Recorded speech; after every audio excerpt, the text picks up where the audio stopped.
Hello friends, VAG ऑडिओजमध्ये तुमचं स्वागत आहे.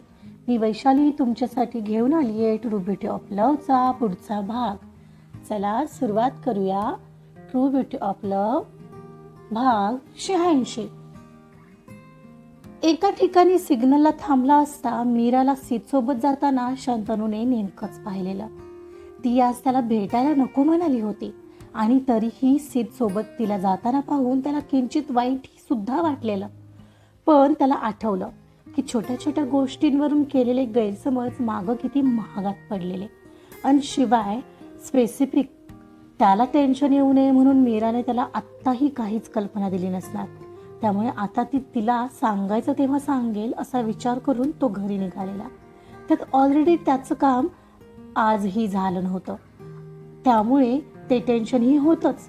पण मीरा आता काही वेगळ्याच प्रॉब्लेममध्ये फसली नसेल ना या विचाराने त्यालाही टेन्शन आलेलं. कारण ज्या अर्थी तिने त्याला काही सांगितलं नव्हतं त्या अर्थी ते नक्कीच काहीतरी टेन्शनवालं असणार. आज तिच्या फोनची वाट बघायची, नाहीतर उद्या डायरेक्ट जाऊन तिला तिच्या ऑफिसमध्ये भेटायचं असं काहीसा तो विचार करत होता. इकडे मीरा तिच्या आईबाबांसोबत घरी पोहोचली आणि घरात पाऊल ठेवताच बाबांनी मीराला फैलावर घेतलं. मीरा, मला आत्ता लगेच कळायला हवं. काल रात्री सिद्धार्थ सोबत डिनरला म्हणून तू नक्की कुठं गेली होतीस? अहो, तिला थोडा फ्रेश तर होऊ द्या. ती तिच्या ऑफिसमधून तशीच तिथं आली होती, तिथूनही आपण घरी आलो. माधवी, तू थोडं थांबतेस का? महत्वाचा विषय हा. आणि मीरा, तू बोलणार आहेस का आता तरी? क्षणभर मीरा शांत राहिली आणि आता बाबांना सांगण्याशिवाय काहीच पर्याय नाही असं पाहून ती बाबांना म्हणाली, हो बाबा, आय थिंक आता मला सगळं सांगावंच लागेल.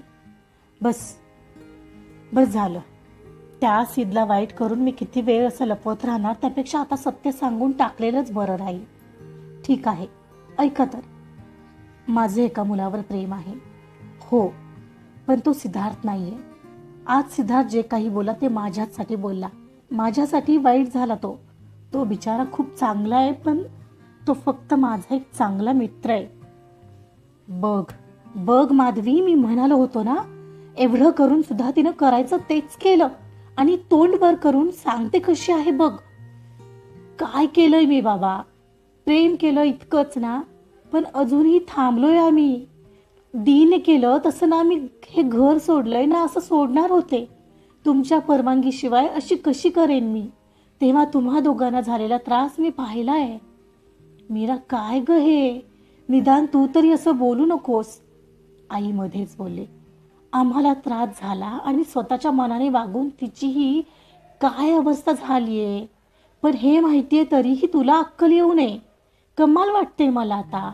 आणि तरीही तुला त्याच मार्गाने जायचं होतं नाही का मीरा? आणि मग मीरा सिद्धार्थ सोबत लग्नाला हो म्हणणं काय होतं ते? आईने विचारलं. सरळ आहे ना माधवी, आपण डोळे झाकून विश्वास ठेवला हिच्यावर आणि दोघंही इतक्या दिवसांपासून नाटकच करत असणार. तुम्ही ठरवून रिकामे झाला होतात बाबा की मला पुढे शिकू द्यायचं नाही आणि लग्न करून टाकायचं. माझ्याकडे पर्याय होता का? स्वराधी तशी वागली म्हणून तुम्ही माझे सगळे रस्ते बंद केले होते. मग मी तरी काय करणार होते? अच्छा, म्हणून तू असं सिद्धार्थला तयार केलंस का? बघ हिची मजल कुठपर्यंत गेलीये माधवी. लाज वाटते मला, ही अशी मुले मी जन्माला घातलीत. एक मिनिट बाबा, तुम्ही समजताय असं मी काहीही केलेलं नाहीये. मग काय केलंस काय? सगळं तर समोर आहे. याचा अर्थ हिने सिद्धार्थला लग्नाला तयार केलं ते केवळ शिकण्यासाठी. बरोबर बोलतोय ना मी मीरा? तुझ्याकडून मला ही अशी अपेक्षा नव्हती, अजिबात नव्हती. बाबा, मी असं काहीही केलेलं नाहीये. आणि शिक्षण घेणं ही वाईट गोष्ट आहे का? आजकाल प्रत्येक मुलींनी स्वतःच्या पायावर उभं राहायला हवं. इव्हन आई वडिलांनी सुद्धा त्यांना स्वतःच्या पायावर उभं राहायला मदत करायला हवी. म्हणजे पुढे जाऊन प्रॉब्लेम क्रिएट होत नाहीत. जरी लग्नानंतर काही प्रॉब्लेम आला तरी निदान त्या आई वडिलांवर ओझं तरी बनून राहणार नाही. अगं, सगळं बरोबर आहे तुझं मीरा, पण सिद्धार्थ चांगला मुलगा वाटतो. आम्ही का वाईट करणार आहोत तुझं? ते तर सोड आता तू माधवी, तो सुद्धा हिलाच मिळाला होता. काही गरज नाही त्याची आता. म्हणजे माधवी बघ, मगाशीही तो हिच्यासाठीच खोटं बोलला असेल, मला खात्री आहे. मला सांग मीरा, त्याला माहिती आहे ना तुझं प्रेम प्रकरण? हो, त्याला सगळं माहिती आहे, कारण आम्ही एकाच कॉलेजमध्ये एकाच ग्रुपमध्ये होतो. म्हणजे माधवी ही आपल्या दोघांना इतकं दिवस फसवत होती, आणि काल रात्री तो तुला त्या मुलाला भेटवायला घेऊन गेला होता, बरोबर? हो. तिनं डोळे मिटत स्वीकृती दिली आणि तिच्या डोळ्यातून अश्रू ओघळला. लाज वाटत नाही ना तुला हो म्हणायला मीरा? म्हणजे तो जेव्हा पण घरी यायचा तेव्हा तेव्हा तो तुला त्याला भेटवायला न्यायचा, याचा अर्थ कळतो का तुला माधवी? आपल्याला फसवण्यासाठी तिनं सिद्धार्थला सुद्धा तयार केलं. आई वडिलांची काही किंमतच नाहीये या दोघींनाही. त्यांना बस मनाला वाटेल तेच करायचंय. छी छी छी छी, आता मात्र हद्द झाली. बाबा हो, तुम्ही आता काहीही बोलताय. मी सिद्धार्थला तयार नाही केलं यासाठी तुमची शपथ. पाहिलंच माधवी, आता तर ही आपल्या खोट्या शब्द सुद्धा घेत आहे. ही तर स्वराच्या पण पुढची निघाली. मीरा काय हे सांग, हे खोटं आहे आधी. नाही आई, अगं मी असं इतकं खोटं कशी बोलेन ग तुमच्याशी? आणि शांतनूलाही भेटूच कशी शकत होते मी? तो तर गेली 4 वर्ष परदेशात होता. आता मागच्या आठवड्यात आलाय तो. ती रडत बोलली. यावर कसा आणि का विश्वास ठेवायचा आम्ही मीरा? आत्ताच्या आता त्या सिद्धार्थला कॉल लाव, मला बोलू देत त्याच्याशी. आई म्हणाली. अगं पण तो खरं बोलेल कशावरून? हे तर सगळं एकमेकांना मिळालेले आहेत. कळतंय का माधवी आता तरी? बाबा म्हणाले. बाबा, तुमचा माझ्यावर विश्वास नसेल तर नसू द्या, पण मी आता त्याला कॉल लावणार. खरं काय ते आत्ताच होऊन जाऊ दे, म्हणत मीराने तिचा मोबाईल काढला आणि सिद्धार्थला फोन लावला आणि तो स्पीकरवर केला. रिंग जात होती, जी एक क्षणाला वाजून कट झाली. मग ती पुन्हा त्याला कॉल लावू लागली, पण एवढ्यात त्याचाच कॉल येऊ लागला. मीराने तो पटकन उचलला. हॅलो सिद्धार्थ. हा बोल ना मीरा, काय झालं? सगळं ठीक आहे ना? सिद्ध, मी सगळं बोलले त्यांना. त्यांना असं वाटतंय. मीरा जडवलेल्या आवाजात पुढं काही बोलणार एवढ्यात आईनेच फोन ओढून घेतला. सिद्धार्थ, मी मीराची आई बोलते. तिनं आत्ता आम्हाला सगळं खरं सांगितलंय.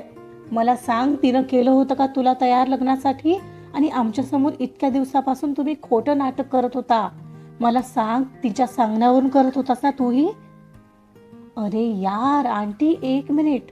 तिनं मला नव्हतं तयार केलं. इव्हन आमचं नातं बनवण्यासाठी तुमच्याकडून आधी माझ्या आई बाबांना फोन आला होता, आणि तेव्हा मी आधी हो बोललो होतो. ती तर तयार नव्हती तेव्हाही. ते की मी तिला समजावलं होतं की तुला ॲटलिस्ट शिकता येईल, तिला प्लीज काही म्हणू नका. शंतनू माझाच मित्र आहे, खूप चांगलाही होतो. तुम्ही प्लीज त्याचा विचार करायला हरकत नाही. तो पुढं बोलत होता हे ऐकून बाबांनी आईच्या हातातला फोन घेऊन कट केला आणि बाजूला सोफ्यावर फेकला. आता हा सांगणार आम्हाला कोण चांगलं आहे आणि कोण वाईट? ते काही नाही. मी ठरवणार त्याच्याशी तुझं लग्न होणार, आणि नाही ह्या महिन्यात लग्न करून टाकलं तुझं तर माझं नाव सुभाष कारखानीच नाही. आत्ताच्या आत्ता दुसरी स्थळं बघायला सुरुवात करतो, म्हणत ते तिथंच सोफ्यावर बसले आणि त्यांचा फोन काढून नंबर स्क्रोल करू लागले. काय झालंय? काही प्रॉब्लेम झालाय का? दरवाजातून आत येत स्वरा बोलली. बहुतेक बाबांची तनतन घराजवळ येताच तिच्या कानावर पडली असावी. आलीस? बरं झालं. तुझ्याच पावलावर पाऊल टाकून चाललीये तुझी बहीण. तुम्हाला ना काही म्हणून उपयोगच नाहीये. मीरा, काय झालं? शंतनू. स्वरा त्याचं नाव घेऊन पुटपुटली आणि तिने होकारार्थी मान हलवली. मी बोलले दी त्यांना, पण ते ऐकूनच घेत नाहीयेत. ती तिच्या गळ्यात पडून रडू लागली. मीरा, रडू नकोस, मी आले ना, मी बोलते त्यांच्याशी. बाबा, 1 मिनिट थांबा. मला माहिती आहे मी तुम्हाला काही यात समजावायला गेले तर तुम्हाला पटणार नाही, पण मला वाटतं आता बोलायलाच हवं. तू तर आता काही बोलूच नकोस. स्वरा, तू आतमध्ये जा, आई म्हणाली. 1 मिनिट आई, ऐकावं लागेल बाबांना. मी शंतनूला भेटलीये. मी तिथं परदेशात असताना मला भेटायला आणि समजावायला आलेला तो. का माहितीये? कारण माझ्या पळून जाण्यामुळे मीरावर तुम्ही घातलेली बंधनं तिला किती त्रासदायक झाली यासाठी. माघारी घरी जा असं समजवायला आलेला तो मला. तो मुलगा खूप वेगळा आहे. तिच्याबद्दल त्याला काही वाटत नसतं तर त्याने एवढं केलं असतं असं मला वाटत नाही. मग काय? तुझं ऐकून आता त्याच्याशी लग्न लावून देऊ म्हणतेस? तू स्वतःच्या मनानं पळून जाऊन लग्न केलं आणि आता आम्ही तिला अशा प्रकारे लग्न लावून विहिरीत ढकलतो. उद्या तुझ्यासारखंच तिचं लाईफ झालं तर आम्ही काय करणार आहे पाहण्याशिवाय? ते काही नाही, तुझं तर अजिबात ऐकणार नाही मी, बाबा म्हणाले. बाबा, जरुरी नाही माझा निर्णय चुकला म्हणून तिचाही चुकेल. कदाचित तिचं आयुष्य माझ्याही पेक्षा चांगलं असेल. आणि बाबा, आताही ती तुमच्या सांगण्यावरून तुम्ही म्हणाल त्या मुलाशी लग्न करेलही, पण खुश नाही ना राहणार. विचार करा, ते दोघं तुमच्या परवानगीसाठी थांबलेत आणि कोणालाही भेटण्या अगोदर त्याच्याबद्दल मत नका करून घेऊ. मुळात शंतनू कदाचित तुम्हाला भेटायलाही तयार असेल, हे मी खात्रीनं सांगते. आणि माझी चूक तिथंच झाली. माझ्या त्याने कधीही तुम्हाला भेटण्यास उत्सुकता दाखवलीच नव्हती, ना मला समजावलं की हे असं करणं चूक आहे. तो टाळत राहिला.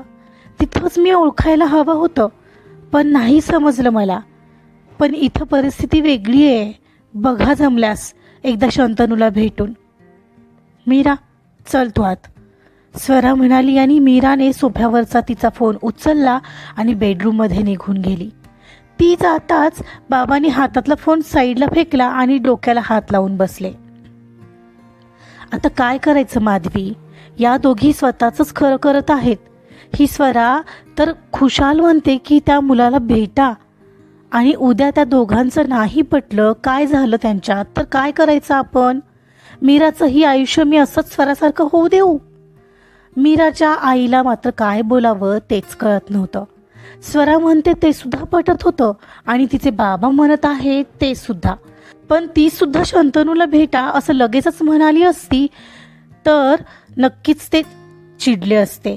खरं तर भेटून पाहायला काही हरकत नाही असं तिला मनापासून वाटत होतं, पण स्वतःच्या नवऱ्याला समजावायची हिंमत तिच्यात नक्कीच नव्हती. आजचा पार्ट इथंच संपलाय. स्वराने तिच्या परीने तिच्या बाबांना समजावायचा प्रयत्न केलाय, पण बाबा ऐकतील का? बघूया पुढं काय होतंय कथेमध्ये.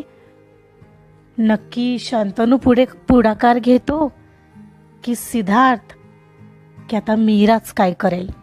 कथा आवडत असल्यास लाईक करा, सबस्क्राईब करा, शेअर सुद्धा करा. Thank you so much.